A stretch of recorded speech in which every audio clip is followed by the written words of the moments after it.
This is Barry Zalma speaking for Claim School Incorporated about a case where an officer was found to be immune from suit because the state had not bought insurance for a malicious prosecution or defamation suit against officers, and therefore insurance for the state of Delaware only waives sovereign immunity when in fact that risk of loss is insured.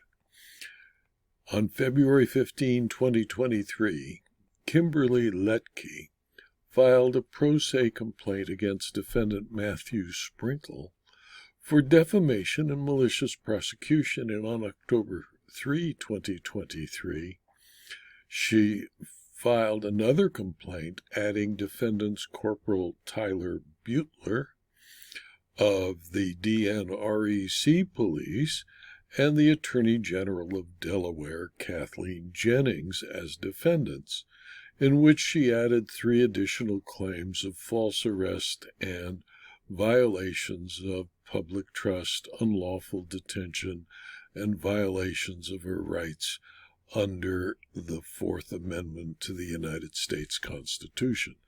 In Letke versus Sprenkle and Beulter, a Superior Court of Delaware decision on May 6, 2024, faced in effect a motion to dismiss based upon the immunity provided to the state of Delaware and its employees as sovereign immunity going back to the times of the early kings of England, which still applies in the United States.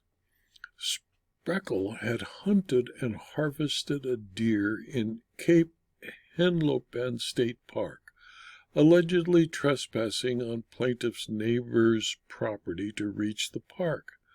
Plaintiff shouted at Sprenkle and called the police. The police spoke with Sprenkle and ultimately arrested plaintiff for a violation of the Delaware statute prohibiting and impeding lawful hunting. The charge was ultimately dropped. Plaintiff's claims, including those for defamation and malicious prosecution, spring from that incident and the statements that Sprenkle allegedly made to Beulter about plaintiff.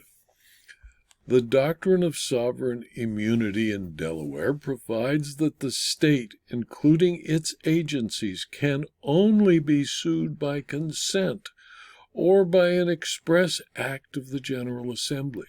When the state has not waived sovereign immunity, the court does not have to consider whether the State Tort Claims Act is applicable. The court has dismissed in the past claims against Delaware state agency defendants where the state agency defendants submitted an affidavit from the insurance coverage administrator of the state of Delaware affirming that the state had not purchased any insurance coverage for such claims.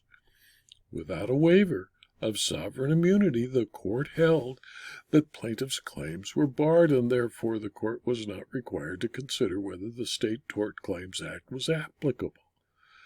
Assuming, just for the sake of argument, that there is not absolute immunity for Beulter, or that the state has waived sovereign immunity with respect to him or his agency, the doctrine of qualified immunity bars the plaintiff's claims against Beulter. When properly applied, qualified immunity protects all but the plainly incompetent or those who knowingly violate the law. Plaintiff's claims against Beulter were founded upon an alleged act or omission arising out of the performance of his official duty and therefore is barred by the qualified immunity statute. First, all actions surrounding plaintiff's arrest were in the performance of an official duty. Second, there is nothing in the complaint other than what may be fairly read as mere accusations that indicates Beulter was not acting in good faith. And third, there is nothing in the complaint that indicates that Beulter acted with gross or wanton negligence. For the reasons discussed, Defendant Beutler's motion to dismiss was granted. In my opinion, no one likes being arrested. Regardless, you cannot sue a police officer or a prosecutor for defamation or malicious prosecution if everything they did was part of their official duties. The state of Delaware allows the state to waive sovereign immunity only if the state has bought insurance to protect it against such claims or there is a specific statute waiving it.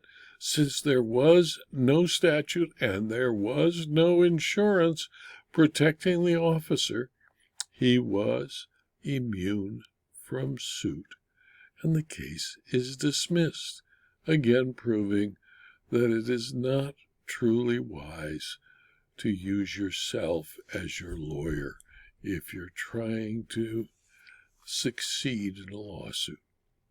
This video was adapted from my blog, Zelma on Insurance, which is available free to anyone who clicks on the URL zelma.com/blog. You can subscribe to the blog, and if you do, you'll receive notice of every blog posting, usually 5 or 6 a week, and access to the more than 4,800 blog postings. You can also subscribe for free to the videos on rumble.com or youtube.com, and if you do, I'd appreciate it if you click on the thumbs up button on Rumble or the like button on YouTube. And if you're interested in further detail about insurance, insurance claims, insurance fraud, and insurance law, please consider subscribing for a very small fee to my Substack publication. Thank you for your attention.